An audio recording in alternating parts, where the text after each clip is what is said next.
Had she stitched that onto the cloth herself? If so, that was kinda impressive, but the question remained. What's with that headband? Sarah is a ninja, she declared happily. Like boss. Naruto's heart thumped oddly in his chest, and he staggered into a wall. Emotional damage. I only mentioned a few things about my past life to her. I didn't think she'd take it and run with it. He snorted, snickered, then smiled. Then again, I guess it wouldn't be so bad to pass on what I've learned. And really, what was the harm? It wasn't as though he was going to create a team of super elite agents or anything. No. Heavens forbid. Right? Shaking aside his brief burst of doubt, he regarded his first ally with rueful smile. Say, Sarah. She tilted her head, ears twitching. He placed his palm between them, stroking her head ever so gently. Do you want to be strong? Her eyes sparkled with feral delight. Strong like boss. Naruto hummed. Maybe even stronger. The Ryan tropes were busted, after all. Then, yes. Are you sure? He gave her cheek a pinch when she made to agree before he was finished. It'll be a lot of work, you know. Sarah doesn't care. She butted her forehead against his with a pleased giggle. Sarah will do whatever it takes. Sarah will win every fight. Win against who? No, it was probably better not to ask. God, she was like a puppy. An adorable puppy that could eviscerate her enemies. He couldn't help but smile in her presence. All right? He moved a finger forward. Hold still, now. She sat down on her haunches, obeying his command without fail. The complete and utter trust she had in him was humbling sometimes. He held out that finger to her headband, superheated it with mana, mingled it with chakra, and began to carve. Slowly but surely he traced the symbol of his village into the metal with painstaking detail. Sarah didn't whimper.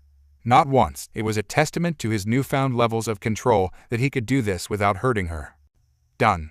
He pulled back his finger. Take it off and look at. Sarah can keep it. Yes, of course. He did her ears. Now have a look. She did just that and frowned at the headband. No recognition in her eyes. None at all. Almost made him sad, it did. She squinted at the symbol. What's this? The emblem of my village. He held it out for her to inspect. That headband is the only one of its kind in this world. Now it belongs to you. And Sarah? Her tail swayed once. Yeah, boss? He patted her head. Thank you. Said head tilted. For what? Reminding me of something important. Sarah beamed and made happy Sarah noises. Boss. He should have seen what came next. It was obvious, really. Her head hit his chest even as her arms locked around his back, holding on for dear life. Muffled though her words were, he heard them plain as day. If boss is sad, then Sarah will give him lots of hugs. Thanks. He buried his head in her neck and sighed. A little piece of his past lived on. It would be enough for now.